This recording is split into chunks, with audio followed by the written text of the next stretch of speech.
Honours ভর্তি পরীক্ষায় release slip কবে থেকে শুরু হতে পারে? অনেক শিক্ষার্থী এই প্রশ্নটা আমাদেরকে করছো।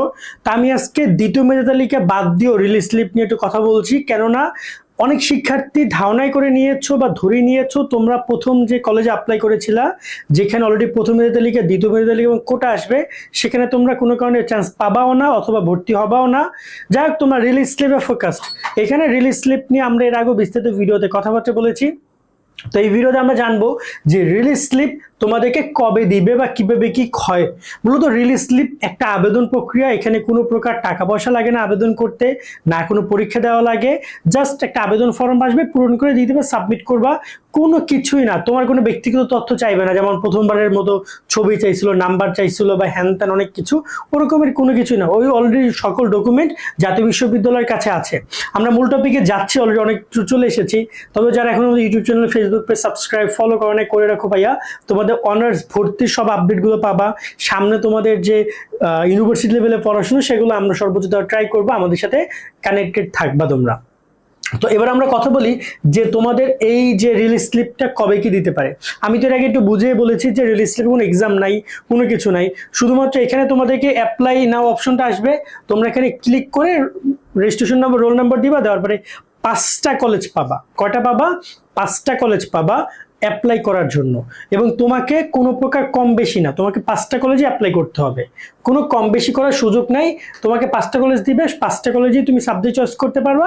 সেখানে তুমি একটা সাবজেক্ট চয়েস করো অথবা 15টা, সর্বোচ্চ 15টা পর্যন্ত সাবজেক্ট চয়েস করতে পারবা, যদি সেখানে আসন সংখ্যা ফাঁকা থাকে। এই একটা ব্যাপার।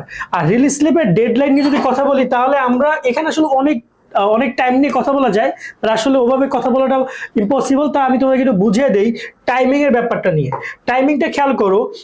প্রথম রিলিজ স্লিপের মূল কার্যক্রম শেষ হচ্ছে আগামী 25 মে। ওকে, 25 মে শেষ হচ্ছে রিলিজ স্লিপের প্রথম মেধা তালিকা। এটা হচ্ছে ফার্স্ট মেধা তালিকা, ফার্স্ট মেরিট। ওকে, সেকেন্ড মেরিট লিস্টে যতটুকু আমি শুনেছি, সেকেন্ড মেরিট লিস্টে প্রকাশ করবে জাতীয় বিশ্ববিদ্যালয়। তাও মোটামুটি কায়দায় শুনেছি যে ঈদের আগে, ধরো না যে 25 বা 26 তারিখের দিকে দিবে। ঠিক আছে, 26 থেকে ধরো না যে 2 জুন এর মধ্যে তোমাদের সেকেন্ড মেরিট লিস্টটা দিবে। আর থার্ড, এটাকে বলা হয় কোটা। ওকে, থার্ড এটা কোটা বলে।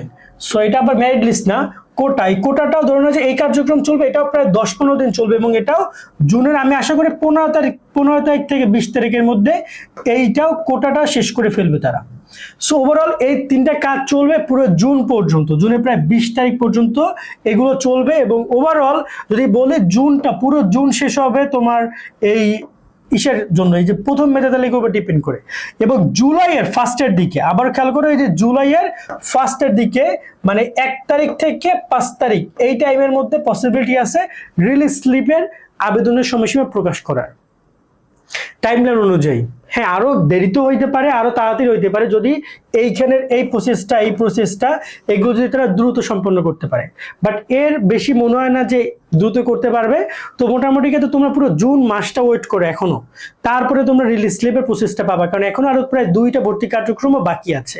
এরপরে আবার রিলিজ স্লিপ কিন্তু 2টা, এখানে আবার এগুলো কিন্তু ডিরেক্ট রেজাল্ট। কিন্তু রিলিজ স্লিপ এখানে হবে কি, জুলাইয়ের ক্ষেত্রে আগে আসবে তোমার অ্যাপ্লাই, দেন আসবে রেজাল্ট। ওকে, তোমরা অ্যাপ্লাই করতে টাইম দিবে ধরো তোমাদের আরো 10 দিন, আবার রেজাল্টের জন্য লাগবে তোমাদের ধরো আরো 2 দিন।